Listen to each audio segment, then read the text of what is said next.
Çok beklettim mi?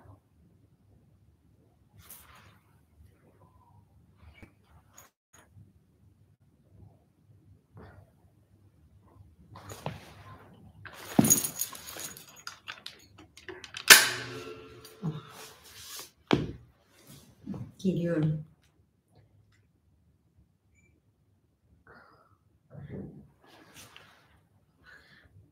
Yani benim kadar lakayt yayın yapan da yoktur. Yani bir yandan bir sürü hazırlıklar, süsleniyorum, püsleniyorum ama geç kalıyorum. Şunu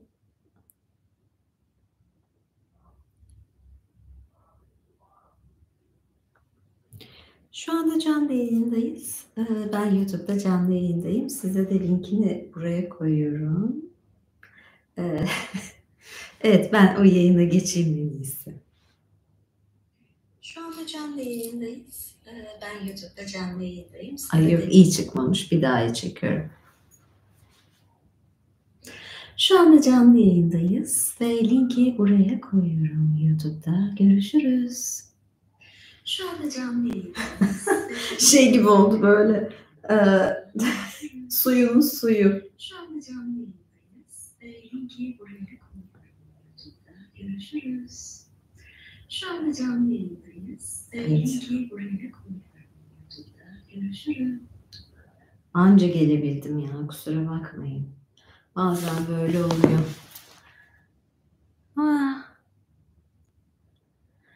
Red Velvet Shoe hangisi bilmiyorum ya. Red Velvet'lar hangileriydi? Velvet. I don't have velvet shoes I think. Ya tanrıçavari dertler gerçekten yani. Şu Olimpos'taki dertlerimiz. Yalnız Olimpos'ta şey geçirdiler. Paris İklim Anlaşması'nı geçirdiler. Kimse de karşı çıkmadı. Ne yapacağız?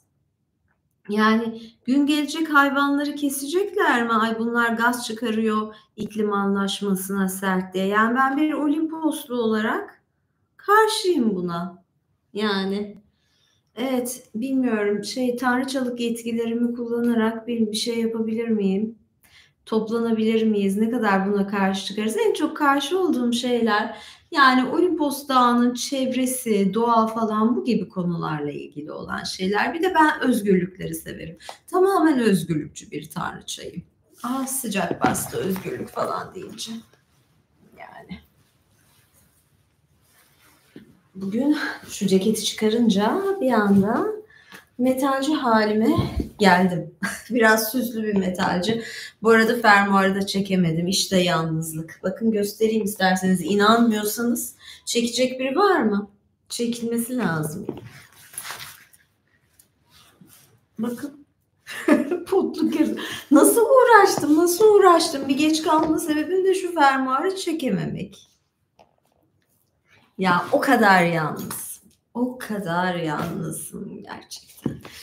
Evet, bugün keyfim yerinde herhalde. Yok, bugün kedi masalı yok. Ya çizmeleri çıkarırım, botlar. Hava böyle soğuduğu için. Tabii ki bugün egolu tanrıçayım. Bugün böyle sivri burun çizmeler falan, deriler, şeyler. Bir yandan da hibiskus çayımı içiyorum ama. Görüyorsunuz ne kadar sağlıklı.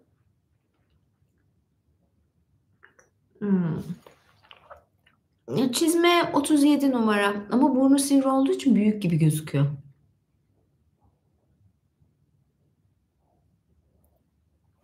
Teşekkür ederim. En iyi tarzım. Mersi. Fermuarı çekmediğimi saymazsak. Yani bir bara falan gitmiş olsaydım kızlar tuvaletine uğrardım ve bir kızdan ya fermuarımı çeker misin falan derdim. Bir şey olurdu. Ama böyle yalnız evde kendi kendime yayın yapınca işte yapamıyorsun. Tabii saçım da dağınık. Yani neyse. İşte tahta var, ayna var. Hangisine yöneliriz bakarız artık yayında. Neyse, evet, pozitif olacağım. Bu dolunayın tüm gerginliklerini reddediyorum ve gayet iyiyim. Hoş geldiniz tekrar. Ah,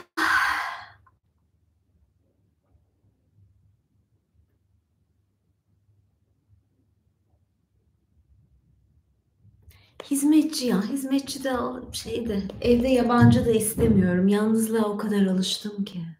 Yalnızlığın yüksü de bambaşka. Bu çorapları tanıtım videosu çektim. Paylaşacağım da Instagram'da. Ay evet ya, bugün böyle bayağı bir şey halim var. Şimdi ben size bugün şey yapacağım. Birazcık sizi bilgilendireyim, kültürlendireyim. Yani siz böyle çizmeleri, bacakları, çorapları, ayakları bunlara bakarken biraz böyle kültür girsin içinize. Evet. Şimdi bugün aslında 15'inde de başladığı kabul ediliyor. Bugünden bu sene için bugün, çünkü dolunay bu zamana denk geliyor. Sanırım dolunayla ilgili ya da pardon, dolunay değil, cumartesi. Yani cumartesi Şabat'tır ya. Bugün Pesah bayramıymış. Hamursuz bayramı.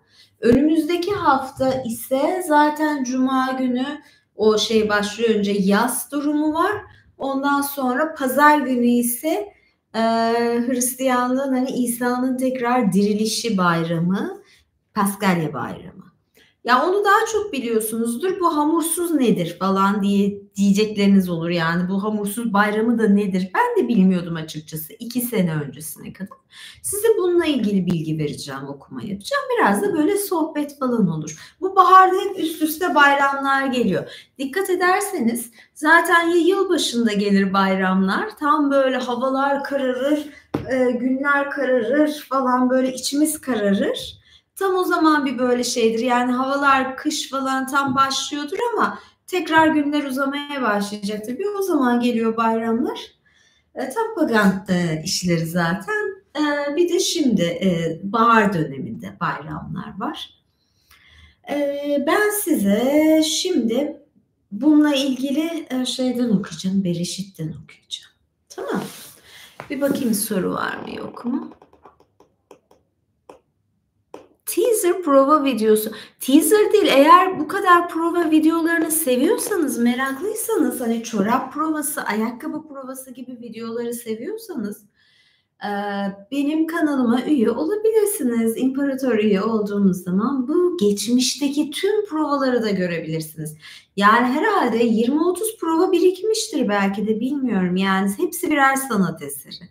Onlarla ilgili bir teaserını yaparım ama küçük küçük, gerçekten çok uğraştırıcı. Siz en iyisi İmparator üye olun. Uzun uzun izleyin onları detaylıca. Eğer oradan üye olamıyorsanız Patreon'dan da üye olabilirsiniz ama böyle 6 ay falan da geriye gidebilirsiniz. Bir sürü video birikti. Buna da katılın derim açıkçası. Şeylerde bu kadar teaser prova falan yok. Savaşçı ya da kıdemli savaşçı. Orada onlarda ufak canlı yayın var. Bazen bir kuple daha uzun parçalarda paylaşabiliyorum. Evet.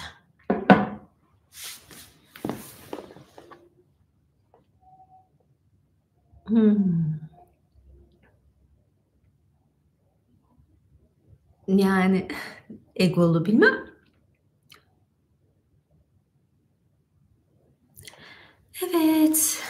Şimdi ben bunu paylaşmadan önce ayaklarımı bir çıkarayım diye bir dinlendirelim. Yoksa böyle şey mi? Egolu, bak çizmeleri çıkarınca hanım hanımcık bir kız mı olacağım yoksa? Hı? Yoksa yani şeye mi dönüşeceğim? Bir anda tüm kimlik değişecek falan. Kibar ve tatlı Karoline geri döneceğiz. Yok ya, bu çizmeler o tarz değildi. Tamam, bir değişiklik yapalım. Bir de böyle deneyelim.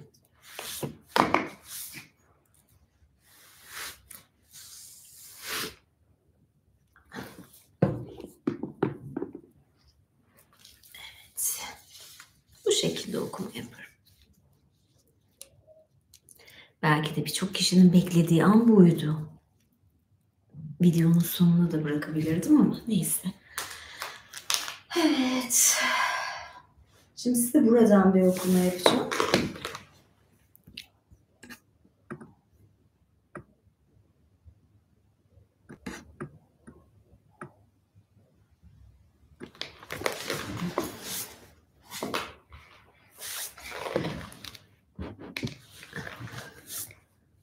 Ah, hiç.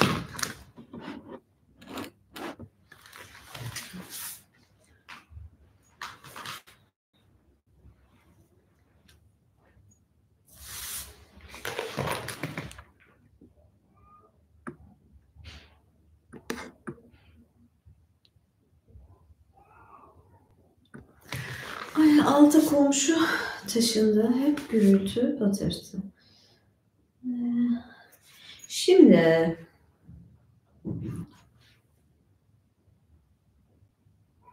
benim okuyacağım bölüm nerede? Umarım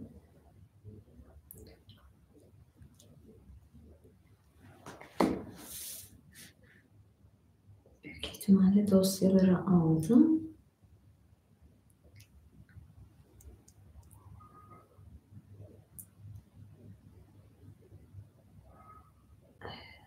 Evet, tamamdır.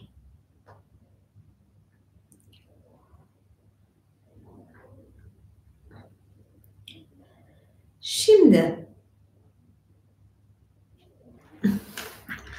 sonuçta hepiniz Musa'yı biliyorsunuz. Musa ve onun kardeşi, abisi Aaron. Musa aslında bilgiyi indiriyor. Aaron ise insanlara bunu anlatıyor. Çünkü Musa kekemeymiş ve konuşamıyor pek. Yani konuşmak ve insanlara hitap etmek istemiyor. Bunun yerine bunu kardeşi yapıyor. Ve bunlar Mısır'dan, yani Mısır'da halk köle vaziyette ve gitmek istiyorlar. Yani Mısır'dan kaçmak istiyorlar. O kölelikten kaçmak istiyorlar. Mısır'dan kaçış bir yandan da özgürlüğün de sembolüdür. Aydınlanmaya giden yol gibi bir şey. Ve Firavun'a dedikleri zaman, yani biz gitmek istiyoruz dedikleri zaman Firavun izin vermiyor. Şimdi 10 emir falan ondan sonraydı. Evet, Mısır'da. Tamam, Fesat, tamam, bu kısım. Ve Musa da gitmek istiyor, dinlenmiyor. Ve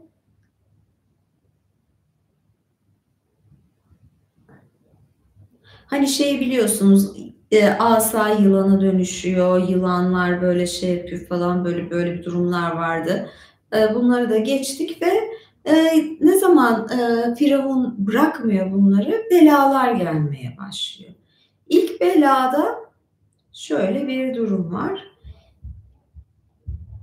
Nehir kan içinde kalıyor. Nil Nehri kana bulanıyor. İlk belada böyle bir durum var. İlk başta tabii insanlar şok oluyor. Sonra bundan balıklar ölüyor falan. Ne yapıyorlar ama? Bunun içinde işte bir büyüler, sihirler, bir şeyler yapıyor. 7 gün böyle olmuş. Tanrı Nil'i vurduktan sonra sular 7 gün öyle bu şekilde kırmızı kaldı.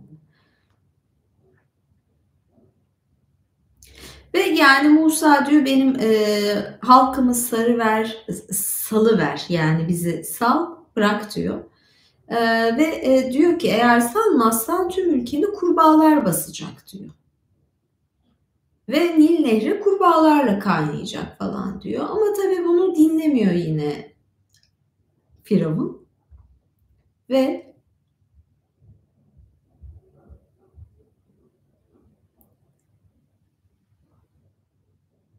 ne diyor? Ve şey yapıyor. Ben buradaki şey kısmı özet geçeceğim, sonra anlatacağım.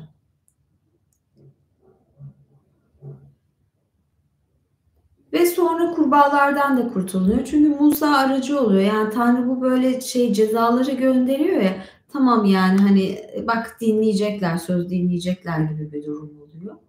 Ve çıkılıyor. Üçüncü bela ne oluyor? Kurbağalardan sonra bitler. Böyle her hayvanı, insanları falan her tarafa bitler geliyor. Bitler sarılıyor insanlar ve hayvanlar üzerine. Dördüncü belada vahşi hayvan saldırısı oluyor. Yani Firavun yine de Nuh diyor, peygamber demiyor. Devam ediyoruz. Ben önce şeyleri sayıyorum, yani kısaca özet geçiyorum. Bunlar sayfa sayfa olan konular. 5. bela olarak salgın hastalık geliyor. Yani ve atlar, eşekler, develer, sığırlar, davarlar son derece bu salgından dolayı telef olacaklar falan böyle. Ama dinlenmiyor ve yine böyle bir sürü hayvan telef oluyor. Altıncı belada şey var. e, Yine hastalık diyebilirim. Çıbanlar. İnsanlar ve hayvanların üzerine çıbanlar, egzamalar, kanlı yaralar bunlar geliyor. Yine tam dinlemiyor. Yani tam dinleyecek gibi oluyor Firavun, geri adım atıyor. Ve bir uyarı alıyor ondan sonra Musa. Yani e, halkını uyarması isteniyor. 7. bela dolu diyor. Dolu yağışı tüm ekinlere, hayvanlara, bitkilere zarar veriyor. Bayağı yani bakın yeni kar yağdı. Dolu değildi neyse ki. Ve sonra devam ediyorum.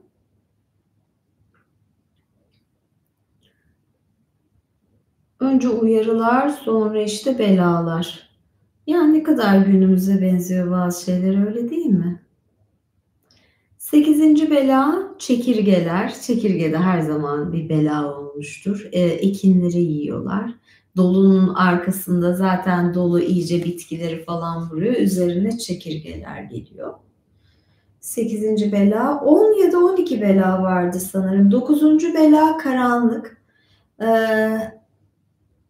3 gün boyunca Mısır ülkesinde yoğun bir karanlık oldu. Yani bu da ilginç. Hani bu şeyler aslında günümüzde de farklı farklı aynı belalar bizim başımıza geliyor. O yüzden ilginç. Ben böyle tarihi bu tarz okumaları yapmayı çok seviyorum. Çünkü tarih tekerrürden ibarettir durumu var ya. Evet. Son bela öncesi hazırlıklar diyor. Çünkü şöyle bir şey var. Tüm Behorlar ölecek deniyor. Behor ne demek biliyor musunuz? İlk doğan çocuk demek. İlk doğan erkek çocuk muydu, ilk doğan çocuk muydu ona bakıyorum. Çünkü hayvanların bile behoru ölecek deniyor.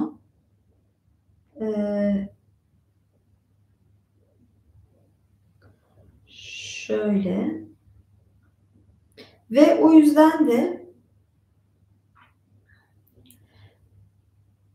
bir hayvan kesilmesi isteniyor. Böyle ya koyun ya keçiden yavru ve bunu kesiliyor ve bunu pişiriyorlar.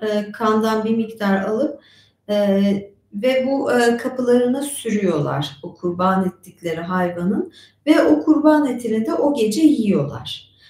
Ve doğrudan ateşte kızartılmış halde. Acı otlarla falan. Yeme şeklini bile tarif ediyor aslında kitap. Yani onu az pişmiş, suda haşlanmış veya başka bir sıvıda pişmiş olarak yemeyin deniyor. Yani bir kurban yapın diyor, kuzu ya da keçi yavrusu, kanını kapıya sürün ve onu direkt ateşte pişirin deniyor. Başı, bacakları, iç organları ile birlikte yalnızca ateşte kızarmış olarak yenmelidir diyor. Etinden hiçbir parçayı sabaha arttırmayın. Sabaha artanı ateşte yakmalısınız ve onu şu halde yemelisiniz. Beliniz kuşanmış, ayakkabılarınız ayaklarınızda ve sopanız elinizde. Onu aceleyle yiyin. Bu Tanrı için Pesah kurbanıdır deniyor. İlginç yani bu şeyler. Ve ondan sonra ne oluyor? İşte diyorum ya, işaretli kapılar var. Kendi halkının insanları ölmesin, ilk büyük çocukları ölmesin diye. Ve sonra zaten bayram yapılacak. Ne zaman o çocuklar ölünce Mısır'da bir sürü eve ateş düşüyor. Herkesin ilk çocuğu ölüyor. Tabii herkes yas tutuyor aslında. Yani Mısır'da yas tutuluyor.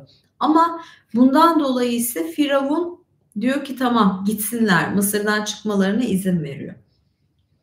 Ama Mısır'dan çıkarken de yani Firavun İyi tamam dedi ya ama her an fikri değişebilir. Yani tamam gidebilirsiniz dedi ama sözüne de o kadar da güven olmuyor ya da ne yapacağı belli olmuyor. O yüzden de diyor ki 7 gün boyunca matzah yiyin. Matzah denilen de şeysiz, mayasız bir ekmek, hamursuz bir ekmek ve mayayı evinizden tamamen kaldırmış olmalısınız. Çünkü ilk günden 7. güne kadar her kim hametz yerse o can ne diyor? İsrail'den kesilip atılacaktır. Yani bu mayalı ekmek de yasak. Çok ilginç. Evet. Yani böyle yiyecek kanunları, şekilleri falan var. Diyor ki ilk ayda ayın 14'ü akşamı masla yemelisiniz. Ayın 21'i akşamına kadar. 7 gün boyunca evinizde kesinlikle maya bulunmamalıdır. Zira her kim mayalı herhangi bir şey yerse doğuştan Yahudi olmasına bakılmadan o can İsrail'den atılacaktır deniyor. İşte bu Pesah hazırlıkları falan, kurbanı, yani yiyeceklerde direkt ateşte pişmiş falan şekilde. Ve son belada gelip öldükten sonra yani tüm o çocuklar, ilk evlatlar ne diyor? Evet, çıkışa izin veriliyor. Diyor ki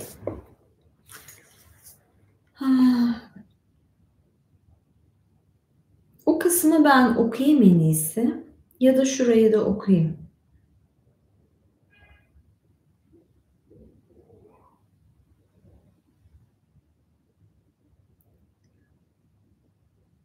Behor'a bakacağım ama kız değildi, erkek, büyük erkek çocuğu.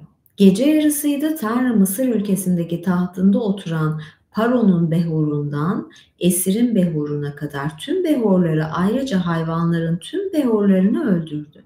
Paro geceliğin yatağından kalktı ve tüm düşmanları ve tüm görevlileri Mısır'da büyük bir feryat koptu. Çünkü içinde ölü olmayan ev yoktu.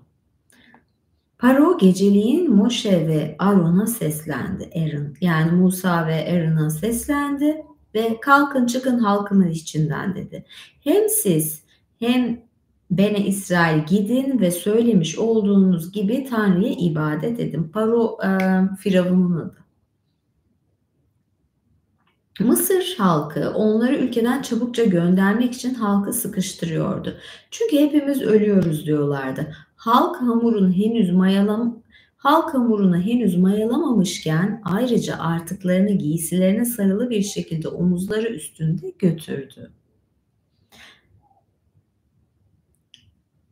Bu İsrail halkı Musa'nın söylediğine göre hareket etmişlerdi. Mısırlılardan gümüş eşyalar, altın eşyalar ve giysiler istemişlerdi. Tanrı da halkın Mısırlılar gözünde statü kazanmasını sağladı ve Mısırlılar istenenleri verdiler ve Mısır'ı boşalttılar.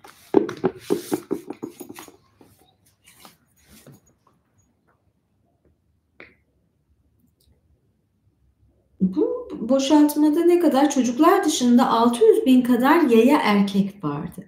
Eravrav da onlarla çıktı. Davar ve sığır son derece yüklü sürülerde yanlarındaydı.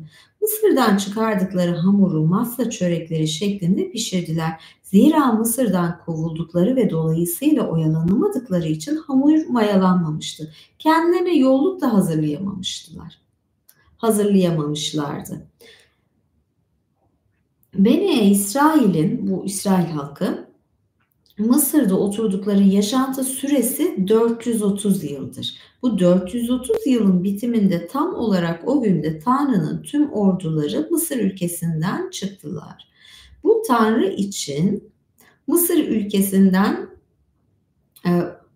için İsrail halkını Mısır ülkesinden çıkarma konusundaki gözetim gecesidir. Tanrı'nın gecesi budur ve tüm İsrail halkı için nesiller boyunca gözetim temasını içerecektir. Tanrı Musa ve Aaron'u Pesah kurbanının yasası şudur dedi. Tanrı Musa ve Aaron'a Pesah kurbanının yasası şudur dedi. Hiçbir yabancı ondan yiyemez. Kişiye ait parayla alınmış her köle ile ilgili kanun, önce onu sünnet etmelisin. Efendi ondan ancak o zaman yiyebilir. Bir geçici mükim ya da bir ücretli işçi ondan yiyemez. Tek bir grup halinde yenmelidir. Etten hiçbir parçayı bu grup dışarı çıkaramaz. Ayrıca onda kemik kırmamalısın. Tüm İsrail toplumu bu uygulamayı yerine getirmelidir.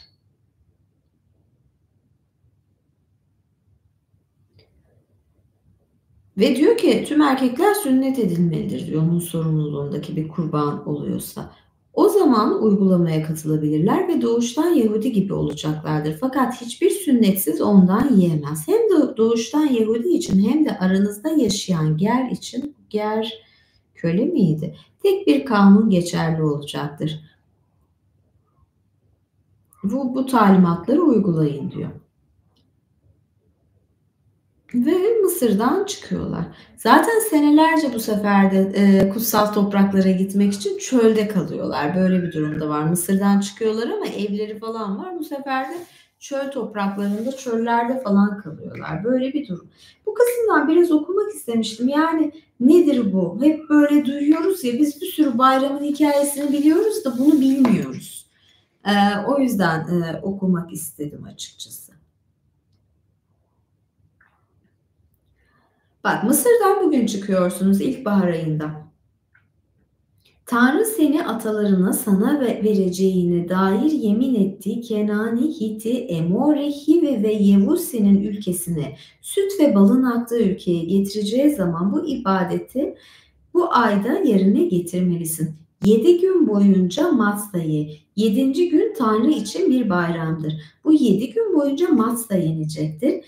İyiliğinde hamet götürülmelidir. Aynı şekilde iyiliğinde tüm sınırlarında maya götürülmelidir. Maya görülmemelidir. O gün çocuğuna anlatacak Mısır'dan çıkışım sırasında Tanrı benim için tüm mucizeleri işte bunun uğruna yaptı diyeceksin. Bu sözler senin için kolunda bir işaret, alnının tepesine bir hatırlatıcı olmalıdır. Böylece Tanrı'nın torası dilinde olacaktır. Çünkü Tanrı seni Mısır'dan zor kullanarak çıkarmıştır. Dolayısıyla bu yasayı yıldan yıla belirlenmiş vaktinde gözetmelisin.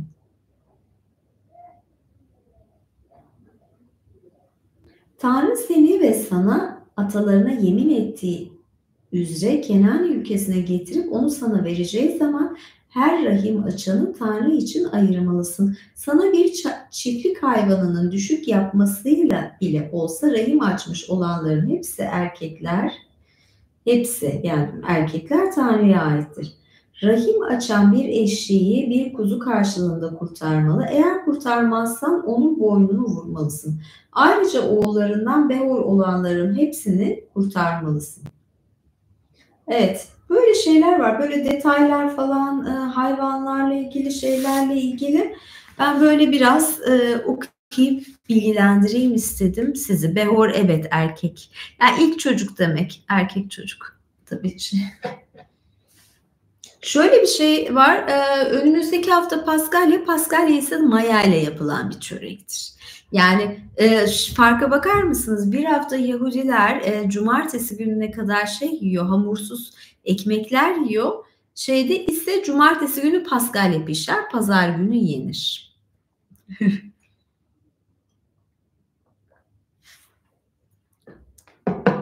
Şöyle birazcık şeylere bakayım ben. Sizi yakınına alayım.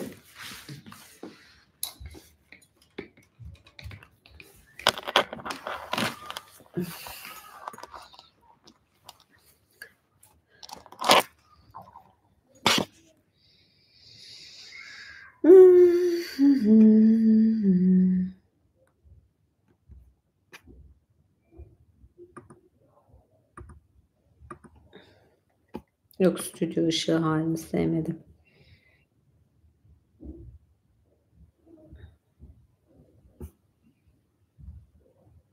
Do you hear spiders? Spiders ne bilmiyorum. Neyse. Evet. En güzel geçti. Ben de yayını kapatıyorum. Bu haftalık bu kadar. diyoruz. Bir dahaki hafta görüşmek üzere. Belki hafta içi bir sürpriz yayın yapabilirim. Bilmiyorum. Şu an tam söz vermeyeyim. Öyle bir şey olabilir. Ayrıca videolar da gelecek zaten. Belki de haftaya o özel kedi videomu yaparım ya da o videoyu hazırlarım. Birazdan Kıdemli Savaşçılara bir yayın olacak. Sonra bu kostümde belki elimde kırbacım imparator, yani belki kırbaçlı olur. İmparatorlara bir yayınım olacak. Görüşmek üzere. Egolu Tanrı Çaposu.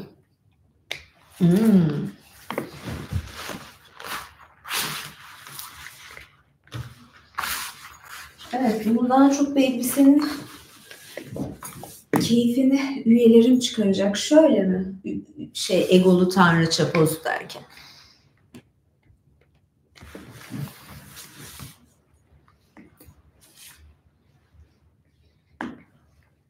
Evet.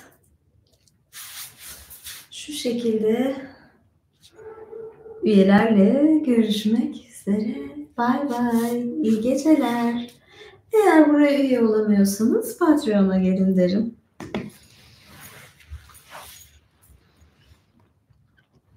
Bay bay. Diz çökün diyeceğim ama ben onu kimlere diyeceğimi biliyorum.